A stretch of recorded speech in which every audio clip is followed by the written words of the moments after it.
Hello, my name is Marianne and I'm an alcoholic. I'd like to welcome you to Recovery in Action Life on Life's Terms. This is an open meeting of Alcoholics Anonymous. We're glad you're all here, especially newcomers.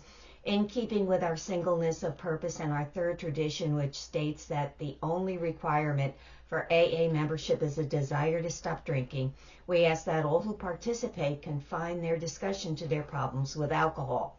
This is an open Big Book step study meeting where we discuss the 12 steps of recovery as they're written in the Big Book of Alcoholics Anonymous, with the focus on their application in everyday life in recovery. This is the third session of the sixth cycle of the workshop that was presented on May 11th, 2024, where we completed step 3. Next, we'll start on step 4. If you would like to contribute to the seventh tradition, you may do so by using the QR codes displayed. Contributions are applied towards the group's expenses and support our service offices. Recordings of the workshop are available, and if you'd like to be placed on the distribution list, please send an email to recoveryinaction462@gmail.com to receive the links. These links are unlisted and not public. I request that you not share them at the public level or post on any social media sites. The workshop typically begins with a brief meditation in which an inspirational music video is played. Because of copyright restrictions, it cannot be on the video. However, a link is provided, and I suggest you take a minute, view the video, and take a brief meditation for yourself before you begin the workshop. As the recording begins, the workshop is already in session. Feel free to contact me if you have any additional questions or require my assistance further. I hope you enjoy the workshop. Another custom of this group is to start the workshop by saying the full version of the Serenity Prayer. We're all familiar with the first part, but many of us are unaware that there is a second part to it, and I believe it's this second part of the prayer that reflects what recovery is all about. So if you would all please join me in the Serenity Prayer. God, grant me the serenity to accept the things I cannot change, courage to change the things I can, and the wisdom to know the difference. Living one day at a time, enjoying one moment at a time, accepting hardship as the pathway to peace, taking as he did this sinful world as it is, not as I would have it, trusting that he will make all things right if I surrender to his will, that I may be reasonably happy in this life and supremely happy with him forever in the next. Amen. Okay, so now we are in the Big Book of Alcoholics Anonymous, and the Big Book is the set of instructions on how to work the 12 steps, and the 12 steps are the set of instructions on how to get rid of the things blocking us off from our higher power, how to get connected to God, and how to stay surrendered from alcohol making our lives unmanageable. However, merely reading the book by itself is not helpful. You don't learn how to play the piano or tap dance or cook or swim by just reading the instructions. You need to practice, practice, and practice doing it until it becomes a way of life. So we've already started this in the beginning in looking at the Big Book. And just to extract a little bit to solidify that message, we're looking at where on the cover page of the Big Book, it states that this is the story of how many thousands of men and women have recovered from alcoholism. And what that means is that the problem is removed. I don't have to make a choice as to whether I drink or not because I don't even think about it. I automatically turn to God instead of alcohol when I'm upset. It's no longer an option to solve my problems. Selfishness and self-centeredness are gone. I'm no longer angry, fearful, or harmful. And my old destructive ways of thinking and acting have been replaced by new and peaceful ones. So I don't get involved in the controversy as to whether it's recovered or recovering. I will say that there's more references to the term recovered than recovering that I've seen in the book itself. So that's what I follow. Now, another definition comes from the 10th step promise, which is on page 84. And this has become a way of life. And this basically states that we have ceased fighting anything or anyone, even alcohol, for by this time sanity will have returned. And without going through the whole thing, it's basically saying that this is how we react so long as we keep in fit spiritual condition. And then when we look at page 27, it gives us another definition of recovered as being ideas, emotions, and attitudes which were once the guiding forces of the lives of these men are suddenly cast to one side, and a completely new set of conceptions and motives begin to dominate them. Then if we look in the appendix, where it talks about the spiritual experience, it describes recovered as a personality change sufficient to bring about recovery from alcoholism has manifested itself among us in many different forms. And then when we go to the forward to the first edition, it states, we of Alcoholics Anonymous are more than 100 men and women who have recovered from a seemingly hopeless state of mind and body.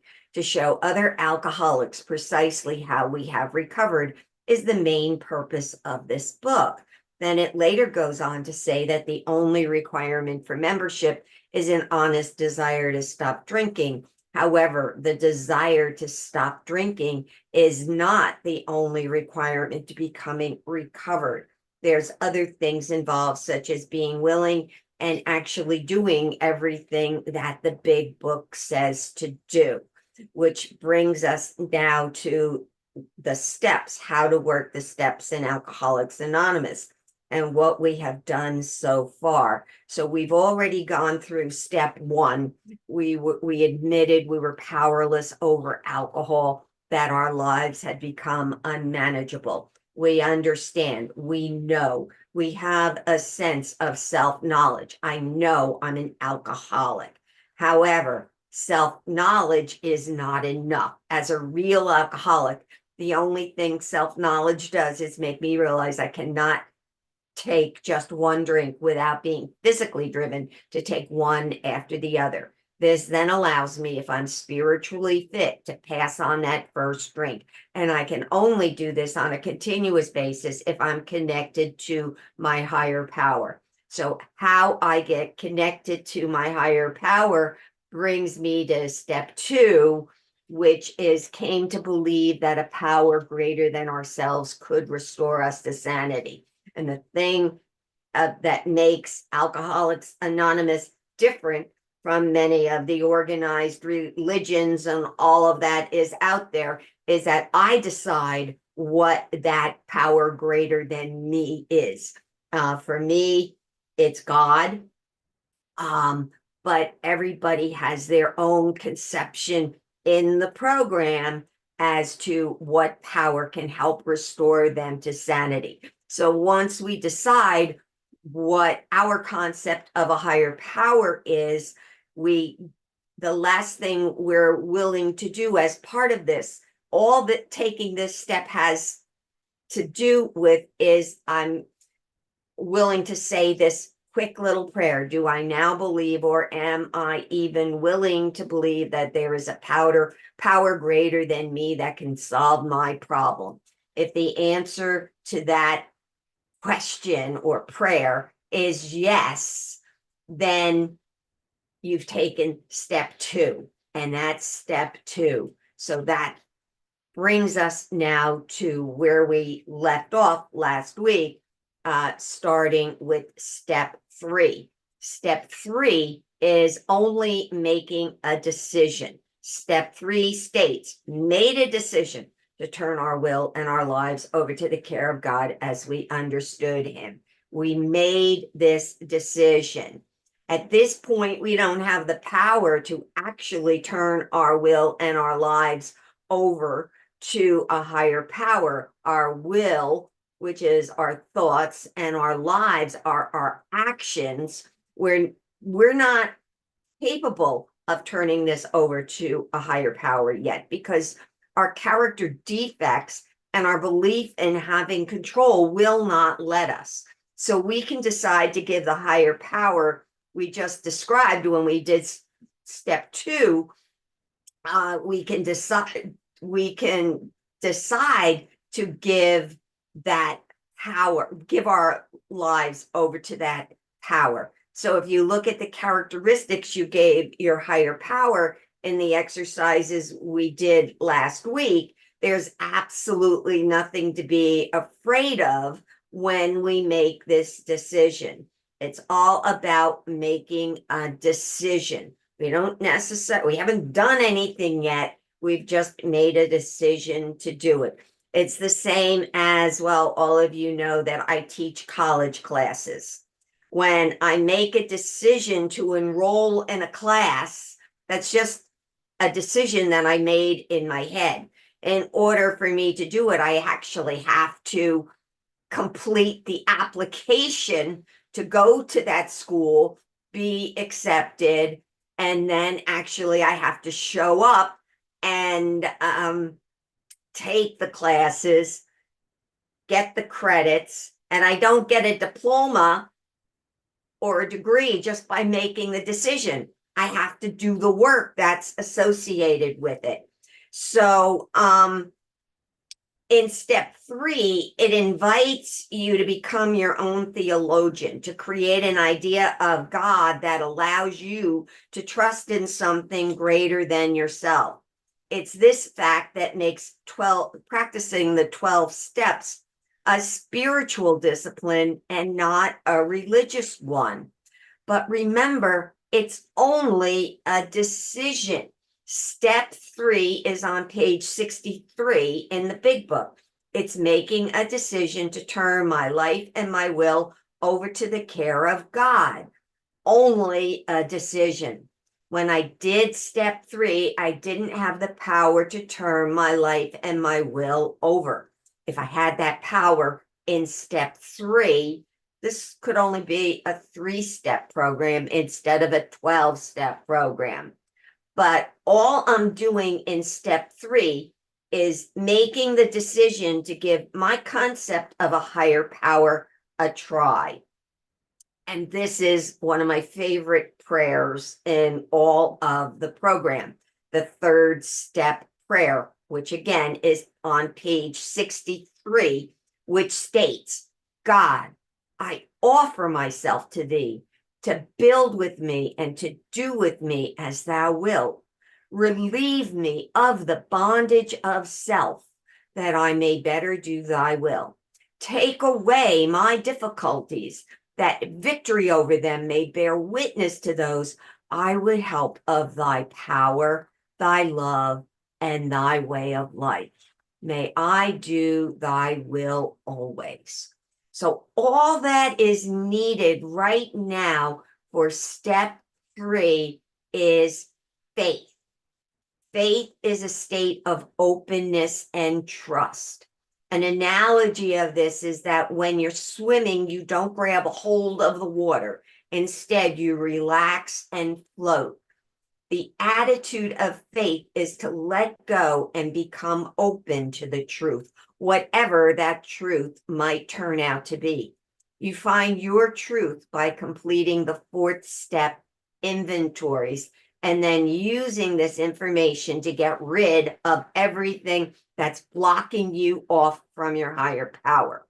So this basically completes the first 3 steps, which is built on a foundation of identifying the problem, finding what the solution is, and then having a desire to move forward. Next comes taking the vigorous course of action, which is the work associated with steps 4 through 9. Now, note here, this is a pattern. Steps 4 and 5 are looking at our lives and then discussing what we found with someone. Steps 6 and 7 are where we hook up with God. Steps 8 and 9 are where we correct the things we had done in the past. So steps 4 and 5 are all about getting things straight with ourselves. Steps 6 and 7 are all about getting things straight with God. Steps 8 and 9 are all about getting things straight with the people in our lives. So step 10 is all about us. Step 11 is all about God. And step 12 is all about other people. So now I want to bring you back to the actual workbook that we have. And this is on pages 107 and 108 of the workbook. If you're in the workbook, and I've got it already up on the screen, what we're doing is we're looking at this third step prayer. And we've got a workbook for that third step prayer, because I think it's important when we pray that we pay attention to what we're asking God for. So, for example, in looking on page 107 for this third step prayer, it starts on 107 and goes over to 108. The first part of it is, God, I offer myself to thee. So let's talk about what that means when we say, God, I offer myself to thee. What are we saying? What does that mean? The way I see it is, when I make an offer to someone, I'm offering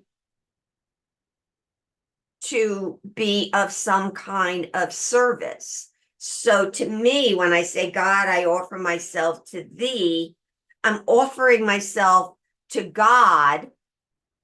So, for example, if like Dan was saying, he's selling his house. If you're selling your house, you put your house out on the market, and the realtors come in and they put it out there. They advertise it, and you advertise it for a particular price, and then people get back to you and they make an offer.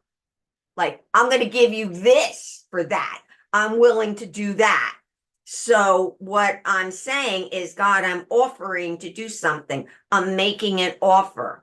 If someone I know needs help, for example, I make an offer to maybe go to the store for them, or I offer to help with childcare or help with giving a ride. I'm making an offer.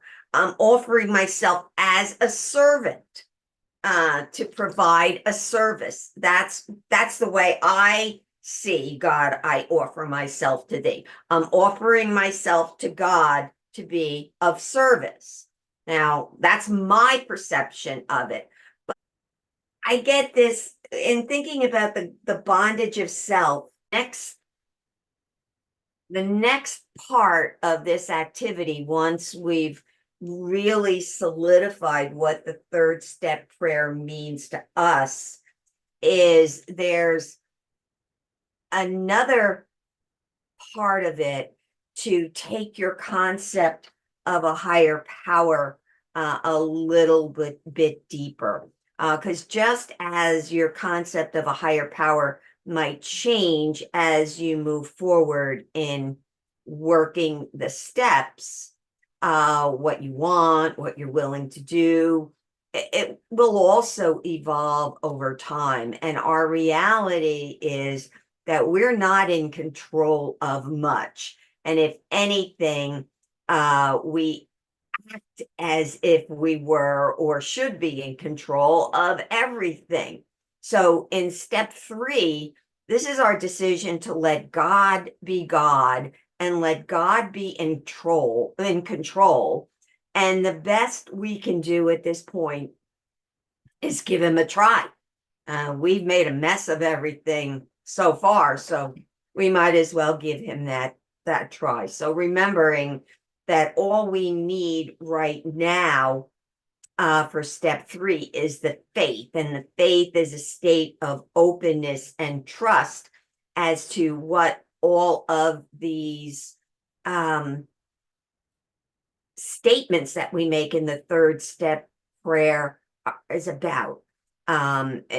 Again, faith is openness and trust. So we always think about that.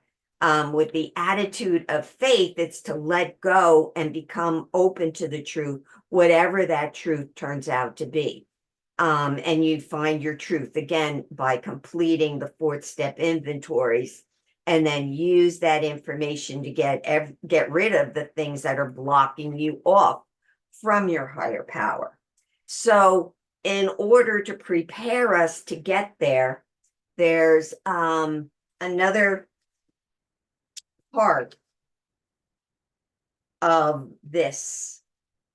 And the part of this is now, let me just move this a little bit, is now in what we call the letter to God activity. And there's 2 parts of this activity. And these are in the book on pages 110 and 111. And the first part of it is very simple. We're saying, "Dear God, I need you in my life. Please help me too." And then you fill in what you need God to help you to do. Whether it's, "I need your help in how you want me to offer myself to thee," or "I need your help in letting go so that you can build with me so that I can let go, so that I can have you do with me as thou wilt. I need your help in breaking that bondage of self, in breaking out of those chains of my character defects that are keeping me bound, so that I need your help so that I can do your will, so that I can break free of those chains.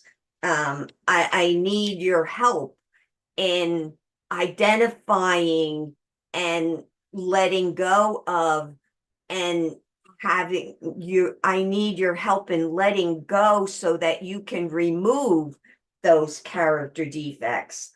And I need your help in really letting go of my will so that I can see your will.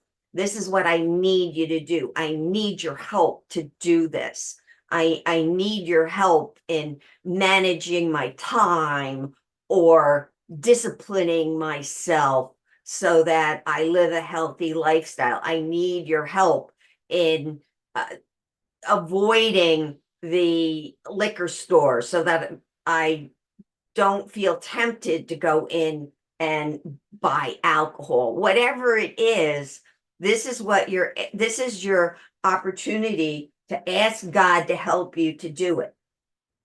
And then once you get that down, the next part of the activity is to spend a few minutes and write another letter to God and tell God what you're willing to do to have him in your life. Page 111, which is, "Dear God, I will read your word every day. I will read meditation books every day. I will spend an hour just with you every day, learning more about you." Whatever it is that you're willing to do. I will go to a meeting every day. I will call 10 people a day. Whatever it is that you need to do. I will commit to working these steps every day. And again, whatever you're willing to do for God. And that basically brings us to the end of the 3rd step. Thank you so much for your participation. I hope you enjoyed the workshop, and if you have any questions, please feel free to contact me. And now, please join me in our closing prayer, which is St. Faustina's prayer for mercy.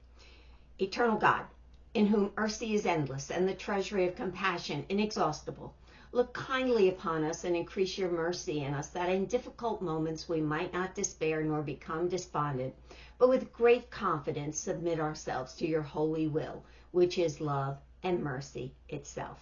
Amen.